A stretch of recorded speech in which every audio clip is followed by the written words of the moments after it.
Hello. আশা করছি আপনারা সবাই আছেন ভালো।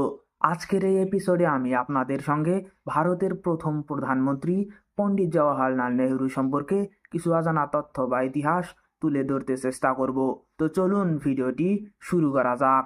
1 নাম্বার, আপনি কি জানেন পণ্ডিত জওয়াহরলাল নেহরু একজন ভালো উকিল হতে চেয়েছিলেন তার বাবা মতিলাল নেহরুর মতনই। লন্ডন থেকে সে ব্যারিস্টার ডিগ্রি লাভ করে আল্লাহাবাদ হাইকোর্টে একজন উকিল হিসাবে এনরোল করেছিলেন, যদিও পরবর্তীতে নেহরু ভারতের স্বাধীনতা সংগ্রামে যোগদান করে ইতিহাস গড়ে। এখন আমি আপনাদের পণ্ডিত জওয়াহরলাল নেহরু সম্পর্কে এমন একটি কথা বলবো যেটি শোনার পর আপনারা সবাই হতবাক হয়ে যাবেন, যেমন আমি হয়েছিলাম। পণ্ডিত জওয়াহরলাল নেহরু তার জীবনের মোট 3259টি দিন ব্রিটিশ জেলে কাটিয়েছিল। এটা বছরে নিয়ে গেলে হয় প্রায় 9 বছর সময়। হ্যাঁ, আপনারা ঠিকই শুনেছেন।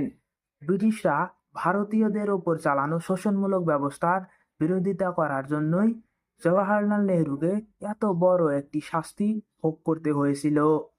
ভারত স্বাধীন হওয়ার পর জওয়াহরলাল নেহরু হয় ভারতের প্রথম প্রধানমন্ত্রী।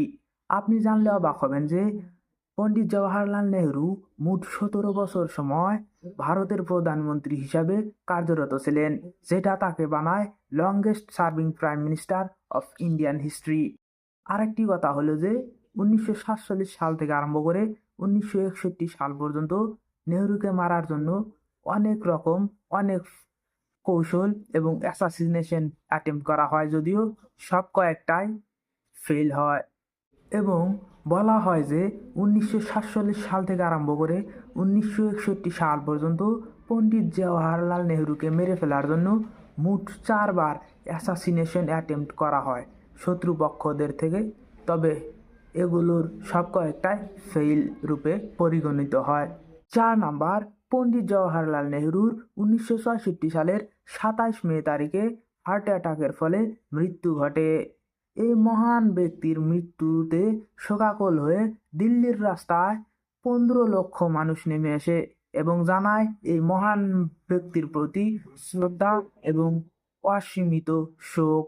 আজকের এই এপিসোডটি যদি আপনাদের ভালো লেগে থাকে তাহলে অবশ্যই আমার চ্যানেলটি সাবস্ক্রাইব করবেন।